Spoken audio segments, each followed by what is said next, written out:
ข้าพเจ้าซื้อพักสวรรค์มหาวงศ์ดูแลศิลามาเอ็นเปียกับบริษัทอิสติสุเริ่มตั้งแต่ปี 2018 มาปัจจุบันในประมาณ6 ปีแล้ววิชาสปอร์ตหลักๆที่ว่าเหตุกับบริษัทอินพีก่อสร้างมาเป็นเรียกประสานงานโดยหลักคือสีประสานงานกับทางฝ่ายรวมของก่อสร้างเจ้าของโครงการและผู้ค้าต่างๆก่อนหน้าสิมาเหตุกับเอ็นพีมันเหตุเรื่องอยู่สั่งสินค้าระหว่างประเทศสนามบินสากลมาแต่แล้วหลักๆประมาณนั้นครับคนที่ว่าออกกำลังกายมีท่าเอียงสิอายุยืนหลายกว่าคนที่ว่าออกกำลังกายถึงแม้ว่าคนที่ว่าจะออกกำลังกายเขาสิกินเหล้าสูบยาแต่ก็ยังมีท่าเอียงว่าสิอายุยืนกว่าเขาเจ้าวิจัยออกมาว่าคนที่ออกกำลังกายสิมีโอกาสมีชีวิตยาวกว่าคนปกติที่ออกกำลังกาย3 ชั่วโมงต่อ1 มื้อวันนี้คุณต้องว่าเขาออกกำลังกาย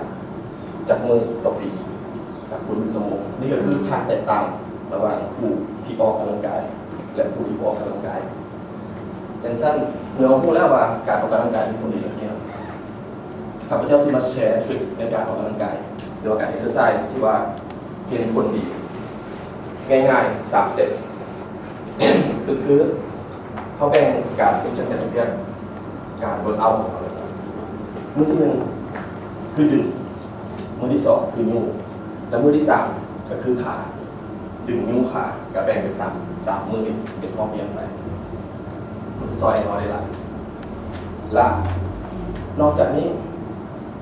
ถ้าพวกทานมีเวลากับอยากเชิญชวนไปออกกำลังกายกันโดยใช้เทคนิคนี้ง่ายๆเลยพวกทานสามารถหาโค้ชหรือว่าหามูยอดเด่นออกกีฬาอะไรต่างๆง่ายๆเลยครับออกกำลังกายนี่สุขีหนึ่งมือนะฮะให้พวกทานเลือกว่าสีเลือกออปชั่นที่1หรือออปชั่นที่2สีนอนอยู่ด้านล่างหรือว่าสีออกกำลังกายจะตอนนี้จะ